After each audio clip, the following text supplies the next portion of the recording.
Jockey Luke Nolan is in awe of Australia's top sprinter Black Caviar. I got his thoughts on the mare after he'd landed the Group 1 Sporting Bet Classic at Morphettville in Adelaide. Luke, just tell us exactly what it's like to ride Black Caviar. Riding Black Caviar, she's pretty easy to ride. Like, she makes my job very easy, actually. She's got a wonderful attitude, wonderful temperament, and a big bloody engine, you know. So she makes my job easy. Things could have been so different for you though, because when you came from Queensland to Melbourne to ride for Peter Moody, I believe it wasn't really you that Peter was even after. No, I've been established a little while in Melbourne at that stage, and my career had tapered away a little. I was a struggling bush rider at that stage, and Pete threw me a lifeline mistakenly. My brother rode a little bit for him in Queensland, and he didn't know there was two of us. So Sean must have done a good job then, but I've managed to keep the job over 10 years now, so I keep him pretty happy most of the time. So basically Peter Moody thought he booked your brother? He didn't know there was two of us. So Sean, I think at the time, was having an exile from the sport through weight. He'd been in that retirement for a couple of months, and he just saw the name Nolan in the paper. He didn't know that there was two of us, so that's how I got the job. And for those back in the United Kingdom who don't quite understand what a bush rider is that scrubbing around, itching for rides in the outback somewhere? Not so much the outback, but I was restricted to country Victoria to ride, and I've done most of my riding there. It was only, I lost a bit of interest when I came out of my apprenticeship. I had a pretty good apprenticeship. I was a champion apprentice, but when I had to do it on my own a bit, I got a bit relaxed. So as a result, my opportunities dried up, and it wasn't until Pete threw me a lifeline that got it back on track again. So what you're saying is you wouldn't have got many rides at Moonee Valley and Flemington, the big tracks? Not a great deal, no, not at that stage. I'd won a city title as a kid in Melbourne, but when I came out on my own and as an apprentice, I came out of my apprenticeship, should I say, the opportunities dried up because I wasn't working hard enough. And before Black Caviar, El Segundo and Typhoon Tracy would have been your big two horses? El Segundo, when the Cox played on him, was surreal, and it was a shot in the arm my career needed to get it to the next level. And Colin Little and all the connections, I've been forever in their debt, you know, for offering me a chance like that. They dangled it. It was a bit like a carrot they dangled in front of me the whole preparation. I never had any solid commitment, but I never rode him terrible, and I always rode him well. And to win a Cox Plate on him at the time I didn't realise how significant it was. It was one of our big four races, and to knock one off early, I was reflecting on it now. I should have been more overwhelmed with just what had happened, but I've always believed it's not how you win them, it's how you celebrate them, and I celebrated it pretty bloody good. And it sounds like, from what you're saying, that as a family, your brother's had a relatively tough time as a rider over certain years. You've had a tough time as well. Black Caviar comes along. She's unbeaten. She's now an Australasian record holder. It really must hit home to you from your background, a horse like this, and exactly what she's doing. Oh, it does, definitely does, and it's quite a journey. Like, you go back now, and I can't. It's just, it's been pretty awesome, you know. But having a couple of lean years out of my apprenticeship, you do really appreciate a horse like her or Typhoon Tracy. Like, they're very close to me. They're wonderful horses, great racing styles, great horses to have anything to do with, and they're just multiple winners. Just don't know how to get beat. So they go out there and they give you their all, and it's been a wonderful journey, you know. And I must have done something pretty good, or kept going to church, or done something right, because I've been blessed with sort of two horses right after one another, and it's been great.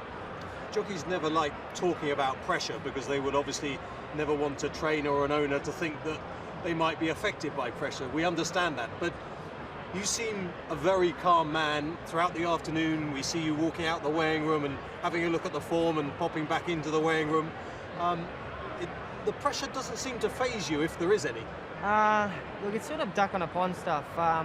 You can't let it worry you physically or mentally, I suppose, but it does creep up a bit. But when you go and jump on her, because she's such a relaxed animal, it gets you in a very calm state and just look forward. Don't get me wrong, the week leading up to the Black Caviar days, because there's just so much media hype about her, and I can't wait for the race to come on Saturday. Can't come quick enough just so we can get it done, and I can be left alone, I suppose, you know. And not today. Not today, yeah. but she's the ambassador. Everyone, she's the rock star on show, and I'm just probably a roadie, I suppose. But I'm there with the star act. But all the other sort of things that go along with it, with the media and signing things and stuff like that, they only take time. And I'm talking about Black Caviar. It's a pretty easy, pretty cushy job to do. Are you the kind of man who will go home and watch the video time and time again, or do you just leave it and wait for the next race? I'll watch it a couple of times, yeah. But normally I've got a cold one next to me, and I enjoy it, yeah, just to reflect on the day, because it's sort of a bit of a blur because it all happens so quick and there's so much going on. But I'll watch the replay. I won't watch it tonight, but I'll watch it the next couple of days and have a beer next to me and enjoy it. That's my turn, my chance to get to enjoy it. Do you feel she's been more impressive than she was today? I think she has been, yeah, definitely. But she's not. There's a lot of improvement in her after today. It was a bit tradesman-like, and I think that's just because she was so good in condition today, or so big in condition, should I say. So that'll get the juices flowing, and that'll bring her right on for the next tilt here in a fortnight. Talk to me about coming to Royal Ascot. You're an Ascot winning jockey. You've won a race at the Shergar Cup, so you know what Ascot's like, and it's different to Australian tracks in that, particularly on the sprint track, the 6 furlong, you go downhill in the early stages, and it's not flat like here in Australia. She's a big, heavy mare. Yep. How do you think she'll cope with the track? I'm sure she'll cope with it fine. She excels down the straight. I think, like the lateral TV shots we get from Ascot back in Australia don't do it justice, because it really falls off the cliff down to the mile start on the circle, and it's quite undulating the straight. But I believe probably 7 furlong horses make the best 6 furlong straight horses, round the corner that is, and